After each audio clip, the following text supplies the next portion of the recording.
মধ্যপ্রাচ্যে যুদ্ধ পরিস্থিতি শুরুর পর থেকেই বাংলাদেশে জ্বালানি তেলের মজুত নিয়ে কৌতূহল তৈরি হয়েছে। দেশে এই মুহূর্তে কত তেল আছে এবং তা দিয়ে কতদিন চলবে এমন প্রশ্ন ঘুরে ফিরেই সামনে আসছে। সরকারের পক্ষ থেকে জ্বালানি তেলের সংকট না থাকার দাবি করা হলেও তেল ফুরিয়ে যাচ্ছে এমন শঙ্কা থেকে দেশের ফিলিং স্টেশনগুলোর সামনে প্রতিদিনই দীর্ঘ হচ্ছে যানবাহনের লাইন। জ্বালানি তেল নিয়ে গ্রাহক বিক্রেতা বাকবিতণ্ডা কিংবা সংঘাতের অভিযোগ যেমন আসছে, তেমনি অবৈধ মজুত ঠেকাতে চালানো হচ্ছে অভিযানও। সব মিলিয়ে জ্বালানি তেল নিয়ে এক ধরনের অস্বস্তি তৈরি হয়েছে গোটা দেশে। বাংলাদেশ পেট্রোলিয়াম কর্পোরেশনের তথ্য অনুযায়ী দেশে প্রতি বছর ৬৫ থেকে ৬৮ লাখ টন জ্বালানি তেল আমদানি করা হয়, যার মধ্যে ডিজেল ও অপরিশোধিত তেলের পরিমাণই বেশি। এছাড়া অল্প পরিমাণ অকটেন আমদানি করা হলেও চাহিদার বড় অংশ দেশেই উৎপাদন হয়। বড় অংশের জ্বালানি চাহিদা মেটাতে বাংলাদেশ আমদানির ওপরই নির্ভরশীল। এক্ষেত্রে সৌদি আরব কিংবা সংযুক্ত আরব আমিরাতের মতো মধ্যপ্রাচ্যের দেশগুলো বড় ভরসা। এছাড়া ভারত, মালয়েশিয়া এবং সিঙ্গাপুর থেকেও বাংলাদেশের ডিজেল আমদানি করা হয়। বাংলাদেশে এই মুহূর্তে জ্বালানি তেলের মজুত কতদিনের চাহিদা পূরণ করা সম্ভব, এই প্রশ্নগুলো এখন অনেক বেশি আলোচনায়।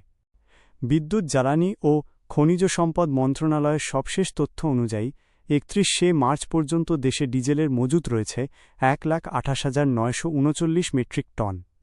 এছাড়া ৭,৯৪০ মেট্রিক টন অকটেন, ১১,৪৩১ মেট্রিক টন পেট্রোল এবং ৪৪,৬০৯ মেট্রিক টন জেট ফুয়েল মজুত রয়েছে। জ্বালানি বিশেষজ্ঞরা বলছেন, বাংলাদেশে ডিজেলের গড় নিয়মিত চাহিদা ১২,০০০ মেট্রিক টনের মতো, অর্থাৎ মজুত থাকা ডিজেলে প্রায় ১১ দিনের মতো চলবে। তার মানে এই নয় যে জ্বালানি তেলের মজুত ফুরিয়ে শূন্য হয়ে যাবে। এই সময় নতুন করে আমদানি করা জ্বালানি তেলের চালান দেশে পৌঁছালে আবারও এই মজুত বাড়বে। যেমন সম্প্রতি মালয়েশিয়া থেকে ৩০,০০০ মেট্রিক টন এবং মার্চ মাসে ভারত থেকে ২২,০০০ মেট্রিক টন ডিজেল পাইপলাইনের মাধ্যমে বাংলাদেশে এসেছে বলে জানিয়েছে বাংলাদেশ পেট্রোলিয়াম কর্পোরেশন। এছাড়া অকটেন পেট্রোলের ক্ষেত্রেও একই প্রক্রিয়া। প্রতিদিনের ব্যবহারের পাশাপাশি স্টকে নতুন করে তেল যুক্তও হচ্ছে বলে জানান বিদ্যুৎ, জ্বালানি ও খনিজ সম্পদ মন্ত্রণালয়ের মুখপাত্র ও যুগ্ম সচিব মনির হোসেন চৌধুরী। মঙ্গলবার সচিবালয়ে এক সংবাদ সম্মেলনে তিনি জানান, এই মুহূর্তে মাসভিত্তিক চাহিদা পূরণেই গুরুত্ব দিচ্ছে সরকার। তিনি জানান, গত বছরের এপ্রিলে দেশে যে পরিমাণ তেল সরবরাহ হয়েছিল, এই বছরের এপ্রিলেও একই পরিমাণ জ্বালানি তেল সরবরাহ নিশ্চিত করা হবে। জ্বালানি তেলের কোনো সংকট নেই বলে দাবি মি. চৌধুরীর।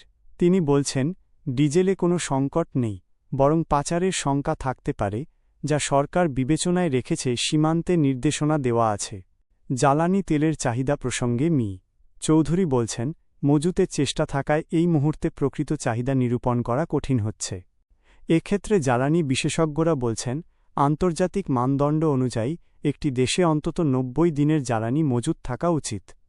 কিন্তু এক্ষেত্রে বাংলাদেশের সক্ষমতা না থাকায় জ্বালানি নিরাপত্তা নিয়ে শঙ্কা তৈরি হয়েছে বলেই মনে করেন জ্বালানি বিশেষজ্ঞ অধ্যাপক ম.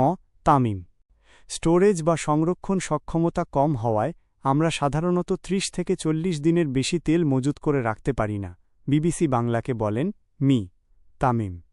কৌশলগত মজুতের সক্ষমতা না থাকা বাংলাদেশের জন্য সবচেয়ে বড় চিন্তার কারণ বলেও মনে করেন তিনি। সবসময়ই মজুত ওঠানামা করে। সিঙ্গাপুর, মালয়েশিয়ার সঙ্গেও জুন মাস পর্যন্ত আমাদের জ্বালানি চুক্তি আছে, কিন্তু তাদেরও অপরিশোধিত তেল আসে মধ্যপ্রাচ্যের বিভিন্ন দেশ থেকেই। ফলে তারা যে পরিশোধিত তেল দেয় সেটাও ধারাবাহিক থাকবে না, বলেন তিনি। বাকি খবর জানতে সাথেই থাকুন।